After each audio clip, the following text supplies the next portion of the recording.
тұлға сүйектері, қол, аяқ сүйектері, және бас сүйектері. Бірінші біз тұлға сүйектерінен бастайтын болсақ, біздер тұлға сүйектері скелетон түрінде болған.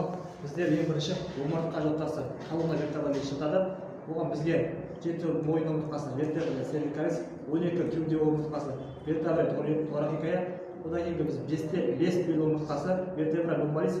Одан кейін біздегі осы сакрум құйымшақ, ос коксилия, 8 көз құйымшақ жатады. 8 көз бізде 5 сүйек, құйымшақ 4-5 бескен сүйек. Осыған байланысты 33-34 омыртқа тұрады.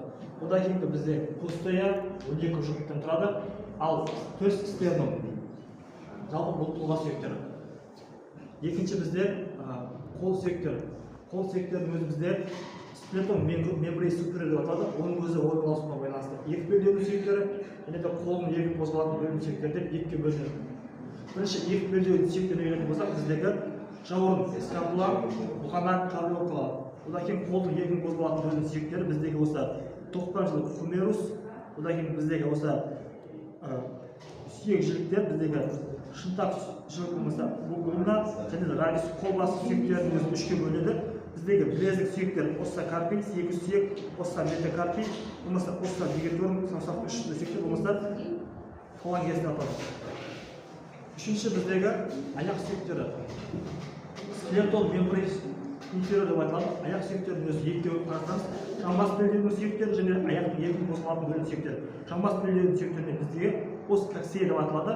Ол біздегі ос үйіліп мұқын сүйегінен, одан кейін біздегі ос пубис қастағы сүйегінен, ос пески шыңдайна сүйегінен тұрады. Одан кейінгі сан сүйектері біздегі осы, одан кейінгі сан сүйегі фемур, тізетопыға пателла, асықты жілік тибия, шыбық, осы біздегі фибула. Аяқ бас сүйектері бізде табан сүйектері, осса тарси, саны жетеу. Одан кейінгі біздегі табанның ортаңғы сүйегі, осса метатарси, және табанның сүйектері, осса дигиторум пенис, болмаса фемур деп аталады. Одан кейін бас сүйектердің өзі бізде бастық және беттікті бекке бөлінеді.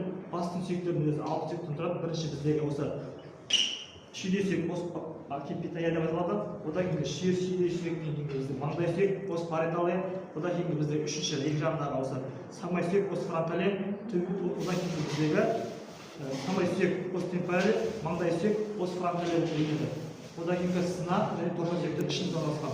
Біздегі жоғарғы жақ сүйек максилла, төменгі жақ мандибула болып аталады.